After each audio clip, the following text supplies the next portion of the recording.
মালদহ শহর জুড়ে চলছিল বেআইনি গ্যাস রিফিলিং এর রমরমা কারবার। অভিযোগ পেয়ে একাধিক জায়গায় তল্লাশি অভিযান চালালো প্রশাসনিক আধিকারিক ও পুলিশ প্রশাসন। এই বিশেষ অভিযানে গ্রেপ্তার ৩ ব্যবসায়ী, উদ্ধার শতাধিক গ্যাস সিলিন্ডার, সিল করে দেওয়া হচ্ছে ৩টি দোকান। মালদা শহরের আইটিআই মোড় এলাকায় হানা পুলিশের। ইংরেজবাজার থানার পুলিশকে সঙ্গে নিয়ে হানা দেয় মালদহের মহকুমা শাসক পঙ্কজ তামাং। অভিযোগ, দীর্ঘদিন ধরে এই দোকানগুলিতে গ্যাস সিলিন্ডার রিফিলিং করার প্রক্রিয়া চলছিল।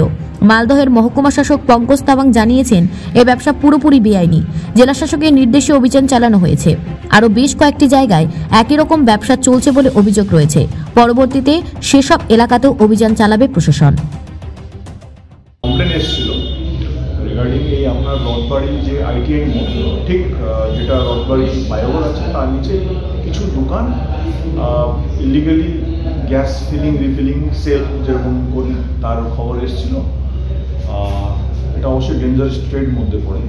আমরা কমপ্লেন পাওয়ার সঙ্গে সঙ্গে ডিএম স্যারের নির্দেশে আমরা গেলাম, গিয়ে দেখছি ওইখানে 3টে দোকান যেটা ইলিগাল গ্যাস ফিলিং রিফিলিং যেটা সেল করে, এবং এমনি ওটা গ্যাসের এই ওভেন টোভেনের মেনটেন্যান্স দোকান, বাট ওনারা কিন্তু ওই গ্যাস রিফিলিংয়ের কাজ করছে যেটা ইলিগাল, বেআইনি, এবং তার কোনো লাইসেন্সও নেই, কোনো দোকানের কোনো লাইসেন্সও নেই। তো বেশ কিছু যন্ত্রপাতি দেখা গেল ওইখানে অ্যাডাপ্টার যে দিয়ে ওনাদের গ্যাসটা ফিলিং রিফিলিং হয়, এবং বেশ কিছু সিলিন্ডার্স, ওয়েটিং মেশিন।